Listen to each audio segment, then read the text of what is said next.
पंचो राम राम। पंचो हम लालजी यादव झगड़ू भैया अपने सीता वनवास खंडकाव्य का आखिरी 21वां भाग आप लोगों के सुनावत है। ये भाग में आप देखें कि महर्षि वाल्मीकि के साथ जब रामचंद्र जी लवकुश के यहाँ जात हुआ और लवकुश जब देखत हुआ कि रामचंद्र जी हमन की तरफ आवत हुआ तो एक बहुत बड़ी बात करत हुआ। और जब महर्षि वाल्मीकि बता देते हुआ कि बचवा आप लोग चुप रहा न जनबा, ये अयोध्या नरेश राजा रामचंद्र हुआ जेके भगवान भी कहल जाला, भगवान राम भी कहल जाला। तो लवकुश रामचंद्र जी से एक बहुत बड़ी बात कहने कि प्रभु जौने देश में पत्थरे से नारी हो गई लनी, आज वो देश में अकिल पर पाथर पड़ गया। गुरुजी हमहन के पढ़ौले न रहना रामायण में कि अयोध्या का राजा रहना राजा रामचंद्र वो अपने गर्भवती नारी के जंगल में निकाल देले रहना। प्रभु आज पता लगल, गुरुजी बतौने कि वो राजा रामचंद्र जी आपे हुआ। तो हमहन के लाज लगत हो कि आप घोड़ा बदे लड़त हुआ, गर्भवती नारी के जंगल में निकाल देला। कैसे आज तोहरे राज्य में चूल्हे में आग बरल बा, बहुत बड़ी बात कहा। और उधर कुटी में माता सीता के आकाशवाणी होत हो कि सीता तुहार कोख मांग आज दोनों दाव पर लगल हो। सीता जी सुन करके भाग के आवत हैं, सबके देखत हैं, हनुमान जी के देखत हैं पेड़े से बनायल, हनुमान जी के लगे जाते हैं, उनसे बात करत हैं। फिर हाथ जोड़ के महर्षि वाल्मीकि से बात करत हैं, अपने मन का बात करत हैं उनसे। ओकरे बाद रामचंद्र जी की ओर घूमनी आ पंचो। ओकरे बाद धरती माता से आह्वान करत हैं और ओकरे बाद फिर धरती माता में समा जाते हैं सीता माता। आप देखें सीता वनवास खंडकाव्य का 21वां भाग 20वें भाग के आखिरी छंद से हम शुरुआत करते ये भाग का। आप देखें कि जब महर्षि वाल्मीकि के साथ रामचंद्र जी लवकुश के पास आवत हो तो लवकुश का कहत हूँ वही से बात ही सुने कि जो समय बालक बोल टपा टप आई लहो सतोहार ठिकाने, हो जई बा चुप बात बढ़ाए के ई पहिले हम जाने फलाने, घोड़ा छोड़ावन आयल हो ब्या बा कछु काम तोहारे बहाने, घोड़ा छोड़ावन आयल हो ब्या बा कछु काम तोहारे बहाने, आई हमहू जनत रहली कि घमंड क शेर चढ़ावा मचाने, ई हमहू जनत रहली कि घमंड क शेर चढ़ावा मचाने। महर्षि वाल्मीकि जब ये बात के सुनत हुआ लवकुश के मुंह से, तब सुने वाल्मीकि जी का कहत हुआ कि तब ले गुरु जी कह चुप रहा बचवा, तू जान नहीं पई बा तू इनके प्रताप के, यह राजा राम जे के अवध नरेश कहे, लोग कृपा सिंधु भगवान कहे आपके, लव कहे जान गईली ये नहीं क करनी, गुरुजी पढ़ावला रामायण में छाप के, लव कहे जान गईली ये नहीं क करनी, गुरुजी पढ़ावला रामायण में छाप के, तब तो भुलाई नहीं जग राम नाम, कभी कभी न भुलाई लोग पुण्य के अपाप के, कभी न भुलाई लोग पुण्य के अपाप के। आगे सुने कि केहू मरम जान नहीं पावे रघुनाथ का, पुण्य से कि पाप से ही गगरी भरल बा, पत्थर से नारी जौने देश में भइल हई वही देशे अकिल पे पाथर परल बा, घोड़ा बदे लड़ैला तू प्रभु हमें लाज लगे, कस चूली आग आज राज में भरल बा, घोड़ा बदे लड़ैला तू प्रभु हमें लाज लगे, कस चूली आग आज राज में भरल बा। अब कुटी से आकाश में कुटी में आकाश से भइल गर्जना की सीता, कोख मांग दूनो तोर दाव पर लगल बा। कुटी में आकाश से भइल गर्जना की सीता, कोख मांग दूनो तोर दाव पे लगल बा। ई सुन के सिय पीटत छाती गिरे, भराय बने मुँह भागे। लाल कमोर गुहार करे, प्रभु कीर्ति बढ़े दूनो जिये जागे। देखत भीर अधीर सिया जी, राम से खाली असीस उमांगे। देखत भीर अधीर सिया जी, राम से खाली असीस उमांगे। और राम खड़ा अब भाईन के संग, बान भी बान सिया के वियोग कदागे। बान सिया के वियोग कदागे। गाय समान सिया दौड़ैनी, जैसे कि लाल हेरायल बाटे। अब माई के लाल देखै घरे, माई के लाल देखै घरे। बने धाय गरे लपटायल बाटे।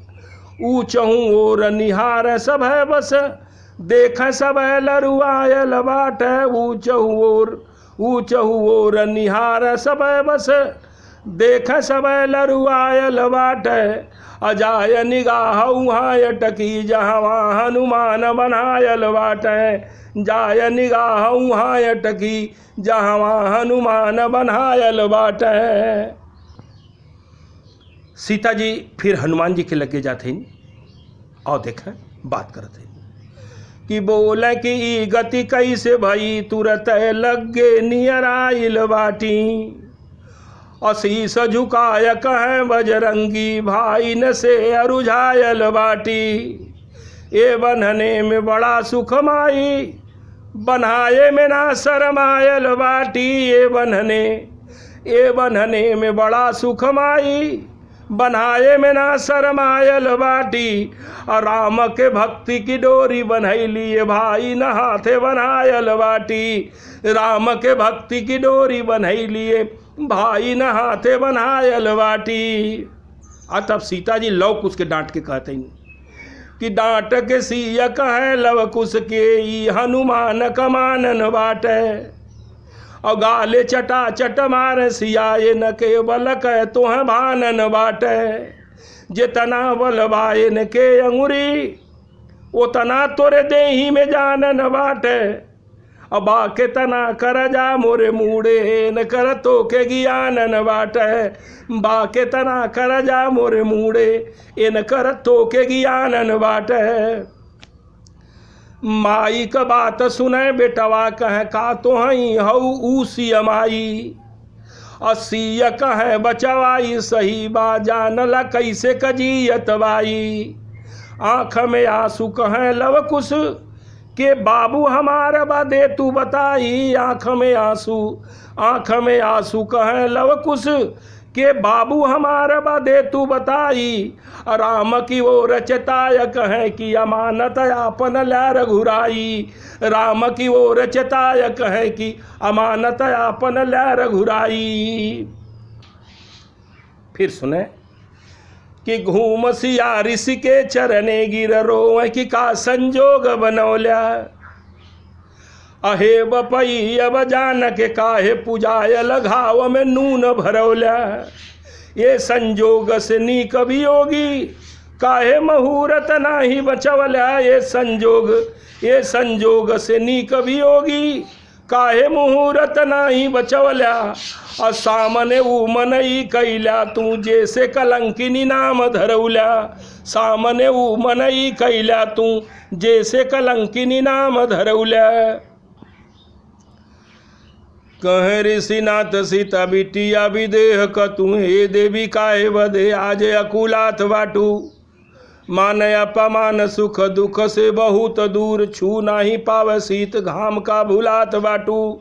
धरती समान सहनशील बनाया आज तू, काहे लोक लाज में बरत बुतात बाटू। धरती समान सहनशील बनाया आज तू, काहे लोक लाज में भरत बुतात बाटू।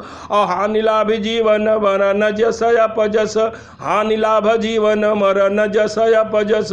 विधि हाथ तू का बुड़त उतिरात बाटू, तू का बुड़त उतिरात बाटू, तू का बुड़त उतिरात बाटू।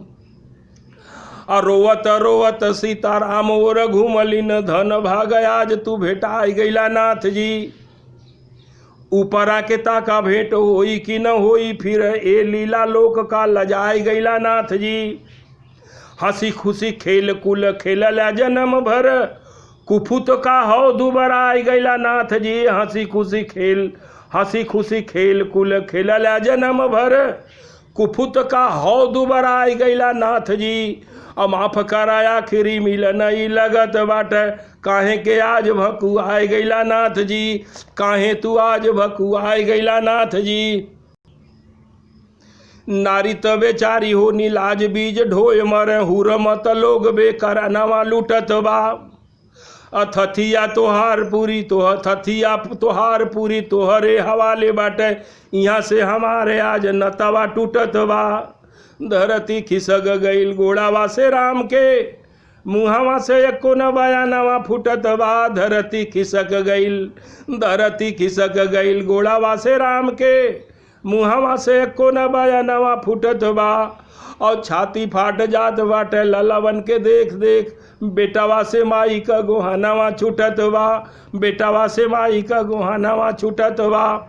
और फिर लवकुश का कहत हूँ कि पहिले पिता के बन फिर माता बन, बासी रोए लवकुश आज कुछ ना सुझात बा। पहिले पिता के बन फिर माता बन, बासी रोए लवकुश आज कुछ न सुझात बा। काहे मोरे कुल पे कलंक बनवास का, किस्मत का खेल नहीं हमके बुझात बा। पीढ़ी दर पीढ़ी बा कलंक गोहने लगल, आगे होए वाला कायस गुंजनात बा। पीढ़ी दर पीढ़ी बा कलंक गोहने लगल, आगे होए वाला कायस गुंजनाथ बा। और गिजर के कहला प्रणाम दया शीस माई, तोह से बिछुड़ ले का दुख न सहात बा, तोह से बिछुड़ ले का दुख न सहात बा। कहलिन बचवा जा राम के शरण लगा, हथवा उठाई के आशीष दे दिहनी। और नारी के सम्मान पर आँच मत आवे देहा, धरती के लोग के ही सीख दे दिहनी। रोए हनुमान हाथ जोर ऋणी अइलन, स्वामी के दुआरी रहा भीख दे दिहनी। रोए हनुमान हाथ जोर ऋणी अइलन, स्वामी के दुआरी रहा भीख दे दिहनी। और कांप गयल देवलोक रूप देख नारी का, स्वाभिमान वाली एक लीक दे देहनी, स्वाभिमान वाली एक लीक दे देहनी। और फिर धरती माता का आह्वान करते सीता माता। आप देखें कि रोए सीता नहीं रह लाए, कई लोक मोरे न्याय आओ फरी आय दे तू माई तू। स्वार्थ के दुनिया में आपन पराया के हो लोगावा के आज समझाए दे तू माई तू। धरती के बेटी के न ठाओ तीनों लोक में त, जाई कहाँ जग के बताए दे तू माई तू। धरती के बेटी के न ठाओ तीनों लोक में त, जाई कहाँ जग के बताए दे तू माई तू। कोखिया से हम जनमवले तू रहलू है, छतिया में आज समवाय ले तू माई तू, छतिया में आज समवाय ले तू माई तू। और फिर माता सीता रामचंद्र जी से कहते हैं, आप सुने कि रहा खुशहाल जाके नाथ वही अवध में, अवध कदिया ना बुताई गई सीता। शत्रुघ्न लक्ष्मण भरत जी रोए तब दे के आशीष समथाई गई सीता। लीलाधारी लीला करा जन्म जन्म तक, जाते जाते राम के रोआई गई सीता। लीलाधारी लीला करा जन्म जन्म तक, जाते जाते राम के रोआई गई सीता। और दिन पूरा भैल मोरे आज लीला लोक से, फटली न धरती समाई गई सीता, फटली न धरती समाई गई सीता। ये भाग का आखिरी छंद सुने आप कि देखत सुन्न खड़ा सब जैसे, केहू के देही परान न। और देखत सुन्न खड़ा सब जैसे केहू के देही परानन बाटे। और बानर लीलाई राम सिया जी क एकर केहू के ज्ञानन बाटे। राम सिया विष्णु लक्ष्मी नर नारिन के अनुमानन बाटे। राम विष्णु लक्ष्मी नर नारिन के अनुमानन बाटे। अजाना सती विनयाधा सतीश सतीश बिना सतीमानन बाटे। न सतीश बिना सतीमानन बाटे।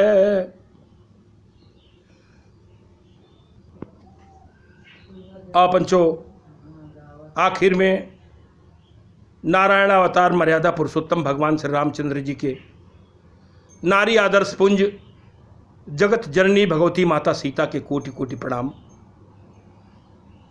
बीणा पाणी माता सरस्वती के चरणों में बहुत बहुत प्रणाम। जकरे महती कृपा से ई खंड काव्य हमारे जैसन आदमी से संभव भैल और आप लोगन तक हम पहुँचौली। माता सरस्वती का महती कृपा हो। एक छंद जगत जननी माता भगवती के और माता सरस्वती के हम प्रणाम करते ही आप सुने कि माई जहाँ जही लोक में हो या शीसन से नहवावत जाय। बाल गोपाल रहे खुशहाल बवाल सब और रवावत जाय। पूत कतौ भटकें जतो हारत ज्ञान कराह दिखावत जाया। पूत कतौ भटकें जतो हारत ज्ञान कराह दिखावत जाया।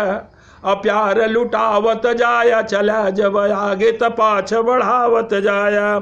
प्यार लुटावत जाया चला जब आगे त पाछ बढ़ावत जाया। पंचो बहुत बहुत धन्यवाद आप सब लोगों के। पंचो राम राम।